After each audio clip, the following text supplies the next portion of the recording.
Assalamualaikum cikgu. Waalaikumsalam. Boleh Apa cikgu tu? perkenalkan nama cikgu? Nama Cikgu Hakimullah bin Abdul Hamid. Orang panggil biasa Cikgu Hakim lah. Kenapa ni? Cikgu, kalau cikgu ada kuasa ajaib di sekolah, kuasa apa paling berguna? Kuasa ajaib. Susah soalan ni. Kalau ada kuasa ajaib, cikgu rasa cikgu nak ada kuasa yang boleh mengemas kelip mata lah. Kenapa cikgu? Sebab cikgu sekarang dah jadi guru pusat sumber.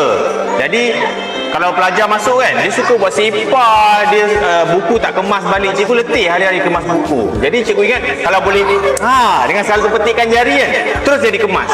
Baru cikgu happy kat sini. Terima kasih cikgu. Baik, sama-sama. Bye. Assalamualaikum cikgu. Nama cikgu Salam. apa? Siapa lagi? Cikgu Shima lah. Cikgu, boleh tak saya tanya cikgu satu soalan? Okey, boleh. Okay. Apakah ayat paling kerap murid tanya dekat cikgu sampai cikgu pun hafal?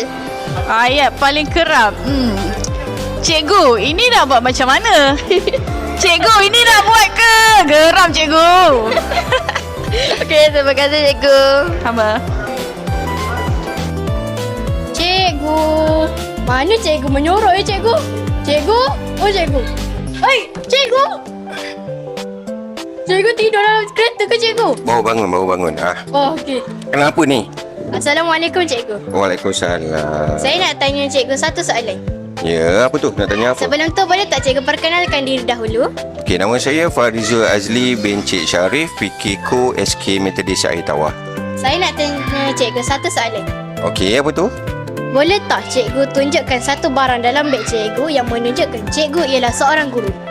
Beg kejap mana beg? Okey. Mari kita tengok apa ada dalam ni Wah, Apa ada? Okey. Saya ada ni, pen marker. kenapa pula pen marker cikgu? Kan selalu nak tulis-tulis. Senang nak masuk kelas, so sentiasa ada dalam beg. Cikgu biasanya guna marker warna apa je cikgu? Marker warna hitam untuk tulis dan merah untuk kita nak menjelaskan sesuatu. Okey, baik cikgu. Terima kasih cikgu. Okey, sama-sama. Assalamualaikum cikgu. Waalaikumsalam. Boleh cikgu perkenalkan diri cikgu? Okey, cikgu teacher Syazani mengajar bahasa Inggeris. Okey. Cikgu, boleh tak saya tanya satu soalan kat cikgu? Okey. Apakah hobi cikgu? Cikgu suka buat apa? Hobi cikgu banyak sebenarnya. Okey, salah satunya cikgu suka baking. Cikgu suka cuba resepi macam-macam lah. Kek, puding, roti. Dan juga cikgu juga suka aktiviti outdoor macam diving, snorkeling. Jadi ada banyak hobi cikgu. Itu antara dua lah yang cikgu selalu buat.